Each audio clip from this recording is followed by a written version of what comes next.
Police officers base பண்ணி தான் இருக்கணும்னு வந்து எப்ப டிசைட் பண்ணீங்க? இல்லை போலீஸ் கதை அப்படின்னாலே இப்போது சிங்கம் போல் இன்னும் நிறைய படங்கள் நம்ம பார்த்துட்ருக்கோம். போலீஸ்னால் ஒரு கம்பீரமான போலீஸு வருவாங்க, ஒரு ஏதாவது ஒரு கடத்தலை பிடிப்பாங்க, கஞ்சாவை இப்போ இது பண்ணுவாங்க, ஒரு அரசியலில் தப்பு பண்ணுறவங்கள வந்து அடக்குவாங்க, இந்த மாதிரி எல்லாம் இருக்கும்.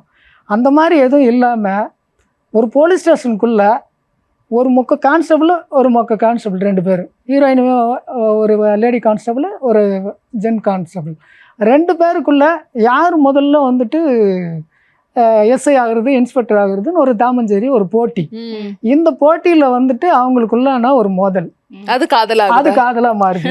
இந்த காதலில் திரும்ப ஒரு மோதல் வருது, பிரிஞ்சு போகிறாங்க, திரும்ப வந்து ஒன்று சேர்ந்து கிளைமாக்ஸில் வர்றாங்க.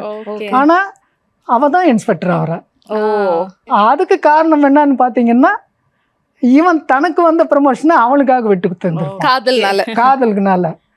அது ஏன்னா நீ விட்டு தர அப்படின்னு சொல்லிட்டு அந்த இன்ஸ்பெக்டர் கேட்கும்போது, ரெக்கமெண்ட் பண்ணுற இன்ஸ்பெக்டர் கேட்கும்போது இவர் என்ன சொல்லுவாருன்னாங்க, இது உன் லைஃப்னு சொல்லும்போது என் லைஃபே அவள் தான் அப்படின்னு சொல்லிடுவான்.